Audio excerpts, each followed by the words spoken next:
ನಮಸ್ತೆ ಫ್ರೆಂಡ್ಸ್, ಇವತ್ತು ನಾನು ಈ 6 ವಸ್ತುಗಳನ್ನು ಯಾರಾದರೂ ಕೊಟ್ಟರೆ ಬೇಡ ಅನ್ನಬೇಡಿ, ಆ ವಸ್ತುಗಳಿಂದ ನಮಗೆಲ್ಲ ಏನು ಪ್ರಯೋಜನ ಅನ್ನೋದ್ರ ಬಗ್ಗೆ ತಿಳಿಸ್ಕೊಡ್ತೇನೆ. ವಿಡಿಯೋವನ್ನು ಪೂರ್ತಿಯಾಗಿ ನೋಡಿ ಮತ್ತು ಯಾವ ಪ್ರಾಣಿಗಳನ್ನು ಸಾಕಿದರೆ ನಮಗೆ ಒಳ್ಳೆಯದಾಗತ್ತೆ ಅನ್ನೋದ್ರ ಬಗ್ಗೆನೂ ತಿಳಿಸ್ಕೊಡ್ತೇನೆ. ವಿಡಿಯೋನ ಮಾತ್ರ ಸ್ಕಿಪ್ ಮಾಡದೆ ಪೂರ್ತಿಯಾಗಿ ನೋಡಿದ್ರೆ ಅರ್ಥ ಆಗುತ್ತೆ. ಸತ್ಯನಾರಾಯಣ ಸ್ವಾಮಿ ಪ್ರಸಾದ ಸಿಕ್ಕರೆ ದೇವರ ಅನುಗ್ರಹ ಸಿಕ್ಕಂತೆ ಎಂಬ ಸಂದೇಶವಾಗಿದೆ. ರಸ್ತೆಯಲ್ಲಿ ಹಣ ಸಿಕ್ಕರೆ ಅದೃಷ್ಟದ ಸಂಕೇತ ಅಂತ ಹೇಳ್ಬೋದು. ಹಿರಿಯರ ಆಶೀರ್ವಾದ ಯಶಸ್ಸಿನ ಸೂಚನೆಯಾಗಿದೆ. ದರ್ಬೆ ಹುಲ್ಲು ನಕಾರಾತ್ಮಕ ಶಕ್ತಿಯನ್ನು ದೂರವಾಗಿ ರಕ್ಷಣೆಯ ಸೂಚನೆಯಾಗಿದೆ. ಆಕಸ್ಮಿಕವಾಗಿ ನೀರನ್ನು ಕುಡಿಯಲು ಯಾರಾದರೂ ಕೊಟ್ಟರೆ ನಿಮ್ಮ ಜೀವನದಲ್ಲಿನ ಎಲ್ಲ ರೀತಿಯ ಸಮಸ್ಯೆಗಳಿಗೆ ಪರಿಹಾರ ಸಿಗುವ ಸಂಕೇತ. ಹೂಗಳನ್ನು ಯಾರಾದರೂ ಅಕಸ್ಮಾತಾಗಿ ಕೊಟ್ಟರೆ ನಿಮ್ಮ ಜೀವನದಲ್ಲಿ ಒಳಿತಾಗಲಿದೆ ಎಂಬ ಸಂದೇಶವೂ ಸಹ ಇದೆ.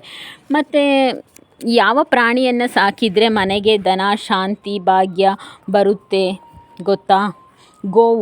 ಗೋವನ್ನು ಸಾಕಿದರೆ ಅತ್ಯಂತ ಶುಭ, ಲಕ್ಷ್ಮೀ ನಿವಾಸ ಎಂದು ಶಾಸ್ತ್ರ ಹೇಳುತ್ತದೆ.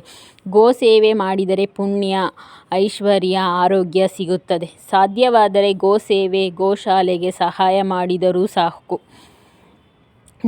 ನಾಯಿಯನ್ನು ಸಾಕಿದರೆ ಮನೆಯ ರಕ್ಷಕ, ನಿಷ್ಠೆ, ಭಕ್ತಿ, ನಕಾರಾತ್ಮಕ ಶಕ್ತಿ ದೂರ ಮಾಡುತ್ತದೆ. ಶನಿದೋಷ, ಪಿತೃದೋಷ ಕಡಿಮೆ ಆಗುತ್ತದೆ ಅಂತ ನಂಬಿಕೆ ಇದೆ. ಮನೆ ಕಾವಲು ಪ್ಲಸ್ ಶಾಂತಿ ಬೇಕಾದವರಿಗೆ ತುಂಬ ಒಳ್ಳೆಯದು.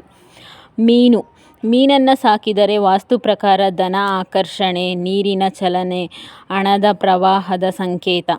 7 ಅಥವಾ 9 ಮೀನು ಇಟ್ಟರೆ ಉತ್ತಮ ಅಂತ ಹೇಳುತ್ತಾರೆ. ಗಿಳಿಯನ್ನು ಸಾಕಿದರೆ ಬುದ್ಧಿ, ಮಾತಿನ ಚಾತುರ್ಯ, ಸಂತೋಷ, ಮನೆಗೆ ಹಸಿರು ಶಕ್ತಿ ಕೊಡುತ್ತದೆ. ವಿದ್ಯಾರ್ಥಿಗಳಿಗೆ ಒಳ್ಳೆಯದು ಆಗುತ್ತದೆ. ಮೊಲವನ್ನು ಸಾಕಿದರೆ ಶಾಂತಿ, ಸೌಮ್ಯತೆ, ಮಕ್ಕಳಿಗೆ ಖುಷಿ, ಸ್ಟ್ರೆಸ್ ಕಡಿಮೆ ಮಾಡುತ್ತದೆ. ಯಾವುದನ್ನು ಸಾಕಬಾರದು, ಯಾವುದನ್ನು ತಪ್ಪಿಸಬೇಕು ಅನ್ನೋದ್ರ ಬಗ್ಗೆನೂ ಸಹ ತಿಳಿಸ್ಕೊಡ್ತೇನೆ. ಕಾಡು ಪ್ರಾಣಿ, ವಿಷಕಾರಿ ಪ್ರಾಣಿ, ಹಾವು ಮುಂತಾದವುಗಳನ್ನು ಮನೆಯಲ್ಲಿ ಸಾಕುವುದು ಶಾಸ್ತ್ರ, ವಾಸ್ತು ಪ್ರಕಾರ ಒಳ್ಳೆಯದಲ್ಲ. ಅದಕ್ಕೆ ಸರಳ ಸಲಹೆ ಅಂತ ಬೇಕಾದರೆ ಹೇಳಿದ್ರೆ, ಮನೆಯ ಶಾಂತಿ ಪ್ಲಸ್ ರಕ್ಷಣೆ ಬೇಕು ಅಂದರೆ ನಾಯಿಯನ್ನು ಸಾಕಬೇಕು. ಧನಭಾಗ್ಯ ಬೇಕು ಅಂದರೆ ಮೀನನ್ನು ಸಾಕಬೇಕು. ಪುಣ್ಯ ಪ್ಲಸ್ ಐಶ್ವರ್ಯ ಬೇಕು ಅಂದರೆ ಗೋ ಸೇವೆಯನ್ನು ಮಾಡಬೇಕು.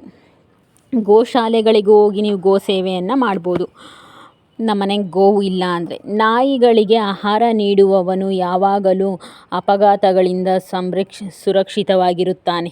ಮೀನಿಗೆ ಆಹಾರ ನೀಡುವವನು ಮನೆಯಲ್ಲಿನ ತೊಂದರೆಗಳಿಂದ ರಕ್ಷಿಸಲ್ಪಡುತ್ತಾನೆ. ಪಕ್ಷಿಗಳಿಗೆ ಆಹಾರ ನೀಡುವವನಿಗೆ ಎಂದಿಗೂ ಬಡತನ ಎದುರಾಗುವುದಿಲ್ಲ. ಹಸುವಿಗೆ ಮೇವು ಹಾಕುವವನು ಯಾವಾಗಲೂ ಸಂತೋಷ ಮತ್ತು ತೃಪ್ತನಾಗಿರುತ್ತಾನೆ. ದನದ ಕೊಟ್ಟಿಗೆಯನ್ನು ನೀರು ಜೋಡಿಸುವ ವ್ಯಕ್ತಿ ಎಂದಿಗೂ ಅಶಾಂತನಾಗಿರುವುದಿಲ್ಲ. ದಾನದಿಂದ ನಮಗೆ ಯಾವ ರೀತಿ ಫಲ ಸಿಗುತ್ತೆ, ಯಾವುದನ್ನು ದಾನ ಮಾಡಬೇಕು ಅನ್ನೋದ್ರ ಬಗ್ಗೆ ತಿಳಿಸ್ತೇನೆ. ಅನ್ನದಾನ ಮಾಡಿದರೆ ದಾರಿದ್ರ್ಯ ನಾಶವಾಗುತ್ತದೆ, ಸಾಲಬಾಧೆ ಪರಿಹಾರವಾಗುತ್ತದೆ. ವಸ್ತು ದಾನ ಮಾಡಿದರೆ ಆಯುಷ್ ವೃದ್ಧಿಯಾಗುತ್ತದೆ. ಜೇನುತುಪ್ಪ ದಾನ ಮಾಡಿದರೆ ಸಂತಾನ ಭಾಗ್ಯ ಪ್ರಾಪ್ತಿಯಾಗುತ್ತದೆ. ದೀಪ ದಾನ ಮಾಡಿದರೆ ದೃಷ್ಟಿದೋಷ ಪರಿಹಾರವಾಗಿ ಅಜ್ಞಾನ ಪರಿಹಾರವಾಗುತ್ತದೆ. ಅಕ್ಕಿ ದಾನ ಮಾಡಿದರೆ ಪಾಪ ಪರಿಹಾರವಾಗುತ್ತದೆ.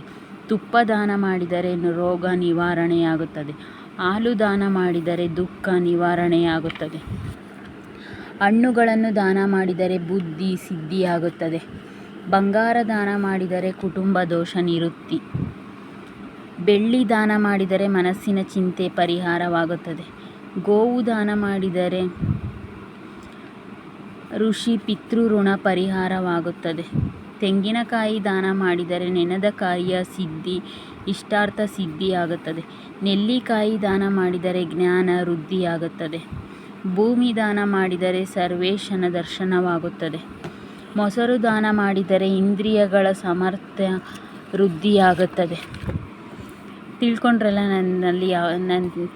ನನ್ನ ವಿಡಿಯೋಗಳು ನಿಮಗೆ ಇಷ್ಟವಾದಲ್ಲಿ ದಯವಿಟ್ಟು ನನ್ನ ವಿಡಿಯೋಗಳಿಗೆ ಲೈಕ್ ಮಾಡಿ, ಶೇರ್ ಮಾಡಿ, ಸಬ್ಸ್ಕ್ರೈಬ್ ಮಾಡಿ, ಸಪೋರ್ಟ್ ಮಾಡಿ. ಇದೇ ಥರ ಮುಂದಿನ ವಿಡಿಯೋಗಳು ಮಾಡೋದಕ್ಕೆ ನನಗೆ ನಿಮ್ಮ ಸಪೋರ್ಟು ತುಂಬ ಮುಖ್ಯವಾಗುತ್ತದೆ. ನನ್ನ ವಿಡಿಯೋಗಳು ನಿಮಗೆ ಇಷ್ಟವಾದಲ್ಲಿ ಕಾಮೆಂಟ್ ಮಾಡಿ, ಮತ್ತು ಯಾವ್ಯಾವ ಥರದ ವಿಡಿಯೋಗಳನ್ನು ಮಾಡಬೇಕು ಅಂತಂದ್ರ ಬಗ್ಗೆ ಹೇಳಿ, ನಾನು ಮಾಡ್ತೇನೆ. ಧನ್ಯವಾದಗಳು. ಶುಭ ದಿನ. ಎಲ್ಲರಿಗೂ ಒಳ್ಳೆಯದಾಗಲಿ.